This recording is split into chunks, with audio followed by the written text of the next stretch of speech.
Taki Tachibana and Mitsuha Miyamizu are two people who have always felt something lacking in their lives despite being completely fine with it. They don't know why it is that they're feeling empty inside and always seem to be searching for something. All they know is that it all began on that day the stars fell. Mitsuha wakes up from a strange dream. In the dream, she meets a boy, Taki, on the train, and tells him her name. After waking up, she looks around and even touches herself as if everything is dreamlike. It doesn't seem quite right because it is Taki, a boy from Tokyo, suddenly in Mitsuha's body. Mitsuha's younger sister, Yatsuha, interrupts the horror Taki is experiencing in Mitsuha's body and asks her to come down for breakfast. Taki in Mitsuha's body walks in front of the mirror and takes off her clothes. He is shocked to see the feminine body he woke up to. The next day, Mitsuha is back to her normal self. She quickly gets ready for school and has her breakfast. Her grandmother makes a comment, "You look normal today," which surprises Mitsuha. On the radio and TV, there is news about a comet that will pass by Earth for a month. It will be visible to the naked eye for several days. Mitsuha and Yatsuha leave for school. Mitsuha meets Sayaka and Tessie on her way, and greets them. Her friends notice that Mitsuha's hair is done nicely today. Tessie tells her that the previous day, she looked completely different. Mitsuha doesn't understand what's happening.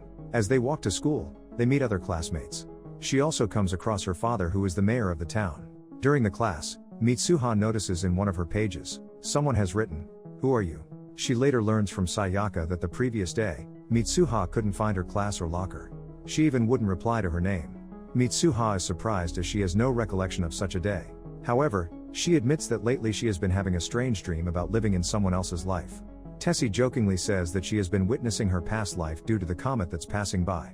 Mitsuha asks Tessie if he wrote something on her notebook, to which he looks unaware. Sayaka reminds Mitsuha that the town's ritual is coming up. Mitsuha is tired of the small town and wants to go to Tokyo once she graduates. The friends return home while talking about what they don't like about the town. At night, Mitsuha and Yatsuha help their grandmother with her thread work. Her grandmother talks about the Great Fire of Mayugoro. The fire started the tradition at Miyamizu Shrine, Mitsuha's mother's family shrine. Mitsuha's father left the Shinto priesthood and the house to become a politician. Mitsuha's father and Tessie's father are close acquaintances from work. At Tessie's house, they are having a drinking party. Tessie's mother is a contractor and Mitsuha's father is the mayor. This made Tessie and Mitsuha's friends tease them a lot. The town's ceremony of the Miyamizu shrine has started. Both Mitsuha and Yatsuha are the shrine maidens, and they offer their dance in front of everyone. After her mother died, her father abandoned the shrine to pursue politics. Mitsuha is always teased by her friends when she joins the ceremony. Tessie and Sayaka also join the audience and witness the ceremony unfold. After the sacred dance, Mitsuha and Yatsuha chew on some rice. By chewing on the rice, spitting it out and letting it ferment, makes the rice turn into alcohol. It's called kuchikami sake.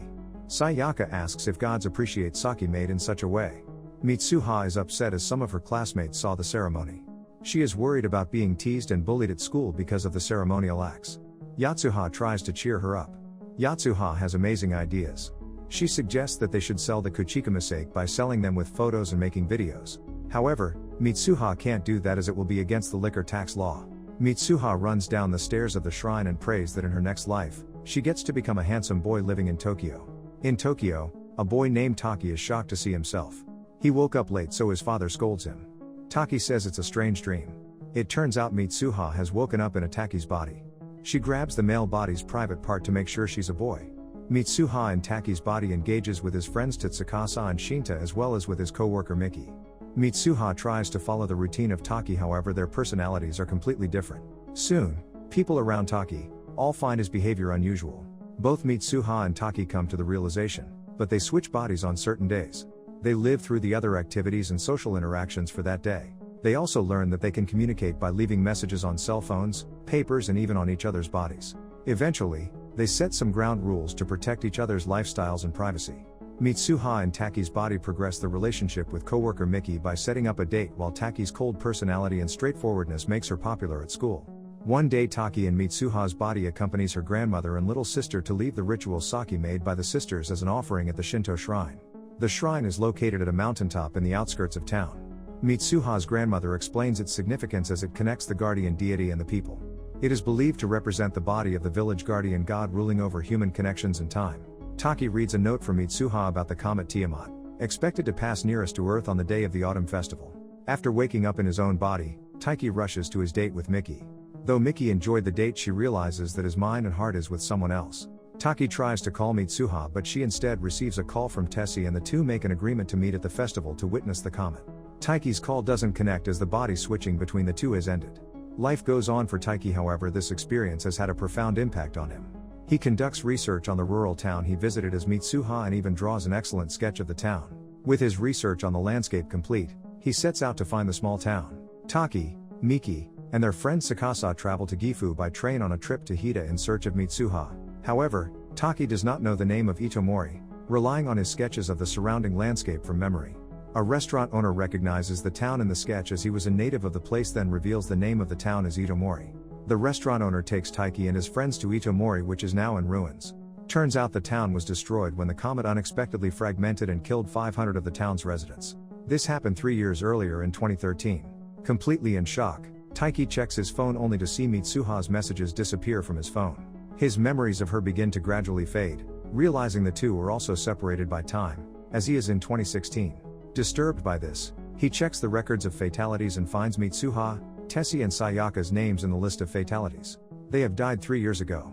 Taki makes his way to the shrine, remembering Mitsuha's grandmother's story. She told him about how time is connected with the shrine. In hopes to reconnect with Mitsuha, Taki enters the shrine, and he drinks the ritual sake Mitsuha and her sister made 3 years earlier. This sends him back in time, giving him one last body switch with Mitsuha. Mitsuha's grandmother senses the body switch and tells him that it is an ability that has been passed down as they take care of the shrine. With a full grasp of the situation, Taki in Mitsuha's body tries to convince her friends about the impending danger the town is about to face. They come up with a plan to save the town and evacuated the place before the comet hits. Meanwhile, Mitsuha in Taki's body is devastated to learn of the town's fate. She is now 3 years in the future and looks at the debris and ruins of her town.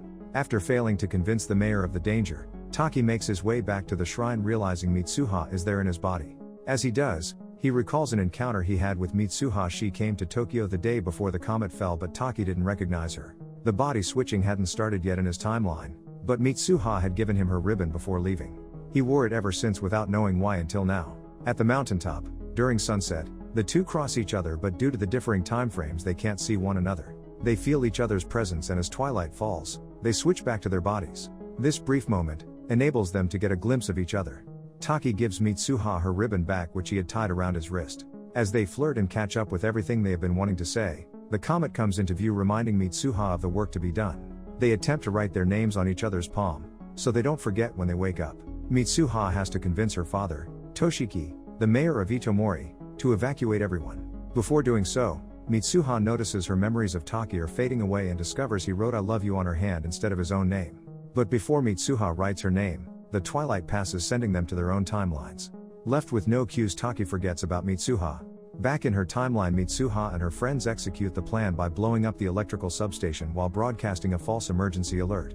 However, all the attempts end up failing. They can't seem to evacuate the townspeople before the comet hits. Noticing this, Mitsuha runs to convince her dad to evacuate the town. She later discovers the love note Taki wrote on her hand as her memory of him fades away. Not long after the comet hits the town, 5 years later, Taki has graduated from university but struggles to find a job. He has this consistent longing for something, and there's also an unexplainable interest in the comet that destroyed the town in this timeline. He has a lot of the sketches of the town and also tries to research the fatalities. The residents of the town in his timeline were evacuated before the comet hit. They succeeded as there were no fatalities, to everyone's amazement. Mitsuha is now living in Tokyo and has the consistent longing for something. They have both forgotten about each other and the memories when they swap their bodies. One day on the train, they see one another as their trains pass, and that consistent longing is answered. As they were yearning for each other, they quickly get off their respective trains to trace the other. They meet at the stairs of a shrine. Taki calls out to Mitsuha, asking if they have met before. Taki calls out to Mitsuha, saying that he feels he knows her, and she responds likewise. The time-crossed lovers have finally reunited with tears of joy in their eyes. They simultaneously ask for each other's names. That's all for the video. Don't forget to subscribe for more anime recaps, turn on the bell notification for future uploads, and leave a like to help the channel out.